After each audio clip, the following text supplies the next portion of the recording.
Unfortunate part यह है कि केजरीवाल साहब ने एज़ यूजुअल यमुना जी की सफाई पर भी हमेशा बातें ही बोली हैं और वायदे किए हैं, पर करा कुछ नहीं है। वो लोग पूछ रहे हैं कि आप पीने का पानी साफ़ कब देंगे।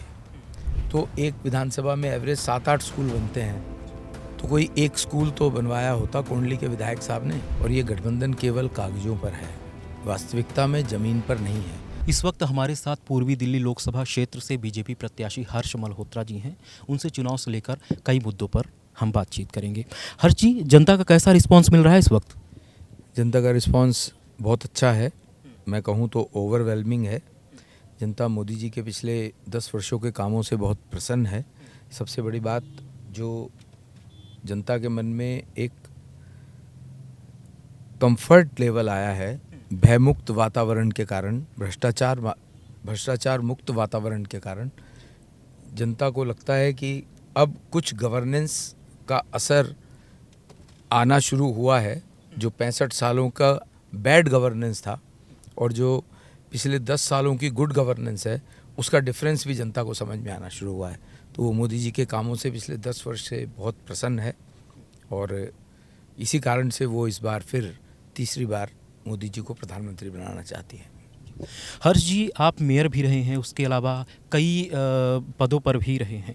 आप जनता की समस्याओं और ज़रूरतों को भली भांति जानते होंगे। अब आप ही बता दीजिए कि पूर्वी दिल्ली की जनता आपको वोट क्यों दे, उसको क्या फ़ायदा होगा? दोनों प्रश्न अलग अलग हैं। वोट क्यों दे, इसलिए कि नरेंद्र मोदी जी को तीसरी बार प्रधानमंत्री बनाना चाहिए, क्योंकि ऐसा नेता अभी तक तो हुआ ही नहीं जिन्होंने 24/7 पिछले 23 वर्षों में और प्रधानमंत्री रहते हुए पिछले 10 वर्षों में 24 में से 20 घंटे काम करने वाला व्यक्ति और केवल देश के लिए काम करने वाला व्यक्ति है। और उन्होंने देश के 140 करोड़ लोगों को, उनके जीवन को छुआ है, हर व्यक्ति को छुआ है। चाहे वो कोविड के दौरान वैक्सीन की बात हो, चाहे जो जनधन योजना के अंतर्गत 80 करोड़ देश के राशन कार्ड धारकों की बात हो, दिल्ली के 78 लाख राशन कार्ड धारकों की बात हो जिनको राशन मुहैया कराना और उसमें भी फ्री में मुहैया कराना, ये ऐसे बहुत से काम हैं जिसके कारण से जनता को लगता है कि प्रधानमंत्री नरेंद्र मोदी को होना चाहिए। और हमेशा इम्प्रूवमेंट का स्कोप रहता है। पीछे पूर्वी दिल्ली में बहुत विकास हुआ है, लेकिन उसके बावजूद कुछ सेक्टर्स ऐसे हैं जहाँ पर और काम करने की आवश्यकता है। जैसे हमारे यहाँ पर जो झुग्गी क्लस्टर्स हैं, उन झुग्गी क्लस्टर्स पर प्रधानमंत्री की जो योजना है, जहाँ झुग्गी वहाँ मकान, वहाँ पर हमने सोचा है कि कलंदर कॉलोनी और उसके आसपास जो 3 झुग्गी क्लस्टर हैं, वहाँ पर 4000 मकान, 4000 झुग्गियों की जगह बना के दिए जाए, उस पर वर्किंग की जाएगी। दिल्ली में जमुना जी के तो मैं बिल्कुल जिक्र करूंगा। एक मुद्दा और भी है पूर्वी दिल्ली की, जो सबसे बड़ी समस्या है कचरे की, गंदगी की, जैसे कि कूड़े के पहाड़। अगर आप सांसद बनते हैं तो कैसा इस पर क्या प्लान है आपका? इससे कैसे निजात दिलाएंगे जनता को? दिल्ली में मल्टीप्लिसिटी ऑफ द गवर्नमेंट है। अनफॉर्चुनेट बात क्या है कि केजरीवाल साहब सिर्फ बोलते हैं, करते कुछ नहीं हैं। उनकी कॉरपोरेशन बनने के बाद उन्होंने कहा था हम 1 साल में इस कूड़े के पहाड़ को ख़त्म कर देंगे, और अभी कोई 1 महीना पहले कह दिया, क्योंकि 1 साल हो गया, कह दिया कि अब 2 साल और लगेंगे। और लेकिन 2 साल में तब पूरा होगा जब उस काम पर वो कुछ काम प्रारंभ करेंगे। प्राइमरीली ये दिल्ली सरकार और कॉरपोरेशन का काम है। मैंने दिल्ली सरकार भी इसलिए जोड़ा कि इसके लिए जो कॉरपोरेशन को फंड मुहैया कराना है, वो दिल्ली सरकार को मैंडेटरीली कराना है, क्योंकि हमारा भारत का संविधान उनको आदेश करता है कि किसी भी राज्य को अपने अंतर्गत आने वाली सभी म्यूनिसिपैलिटीज़ के लिए फंड्स मुहैया कराने चाहिए। और वो टैक्स का पैसा है जनता का, जो दिल्ली की जनता केजरीवाल साहब की सरकार को देती है, उसका 12.5% म्यूनिसिपैलिटीज़ को देना चाहिए।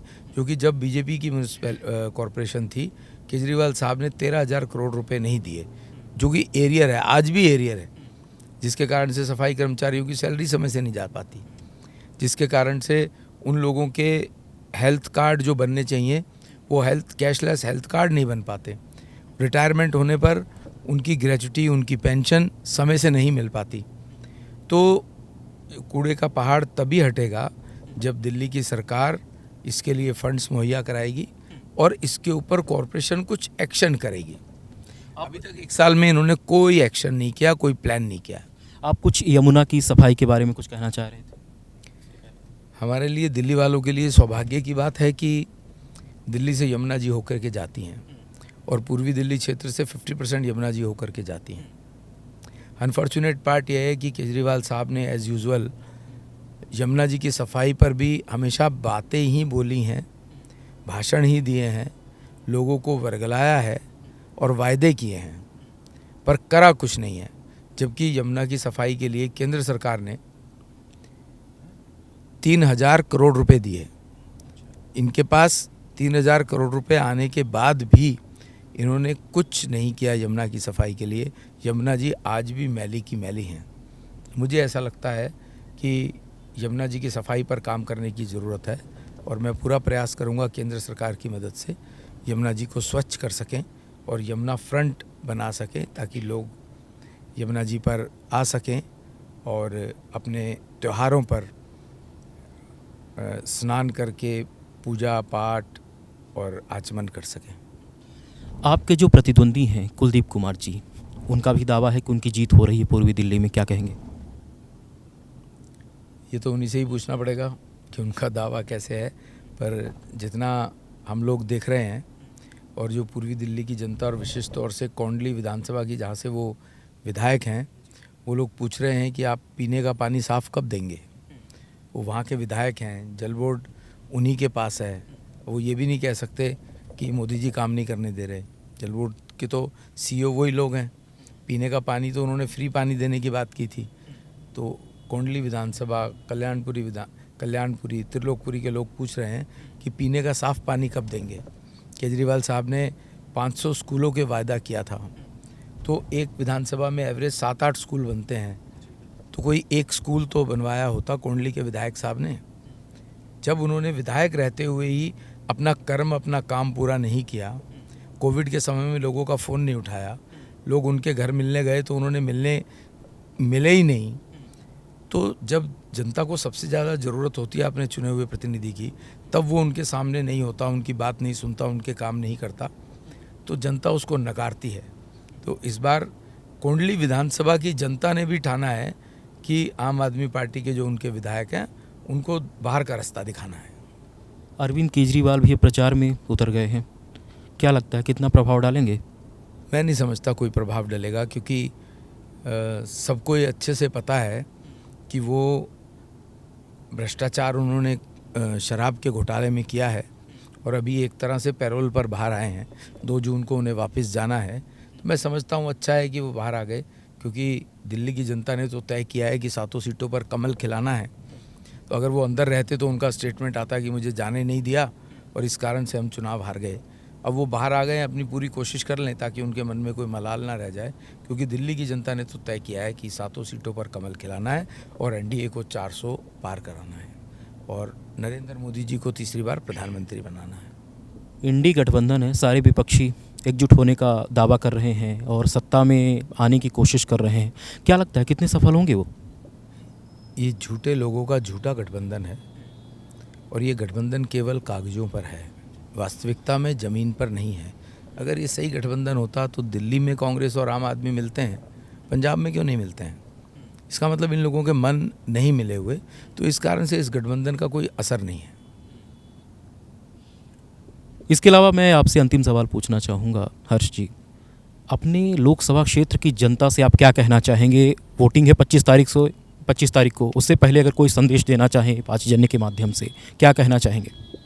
मैं पूर्वी दिल्ली की जनता को केवल एक निवेदन करना चाहता हूँ कि ये जो चुनाव है, ये देश की सुरक्षा का चुनाव है।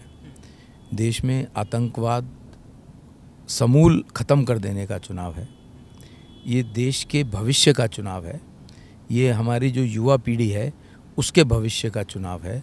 तो इसलिए 25 मई को वोट करने के लिए ज़रूर जाएं और क्योंकि ये वोट इस बार भ्रष्टाचार के खिलाफ है, देश तोड़ने वालों के खिलाफ है। कांग्रेस ने जो अपना नुमाइंदा उत्तर पूर्वी से कन्हैया खड़ा किया है, और वो कन्हैया वो व्यक्ति है जो कहता है भारत तेरे टुकड़े होंगे, उन्होंने अपनी मानसिकता दिखाई है। कन्हैया अफजल गुरु की फांसी पर शर्मिंदा है कि उसके कातिल जिंदा हैं। तो जनता को ये समझने की आवश्यकता है, और इस बार 100% पोलिंग करके देश तोड़ने वाले लोगों को ये बताएं कि अब देश का साधारण मानस जागा है और वो देश तोड़ने वालों को कतई बर्दाश्त नहीं करेगा। और 25 मई को वोट देने जरूर जाएं और कमल का बटन दबा के तीसरी बार नरेंद्र मोदी जी को प्रधानमंत्री बनाएं। बहुत बहुत धन्यवाद हर्ष जी, आपको 5 जन का आपने समय दिया।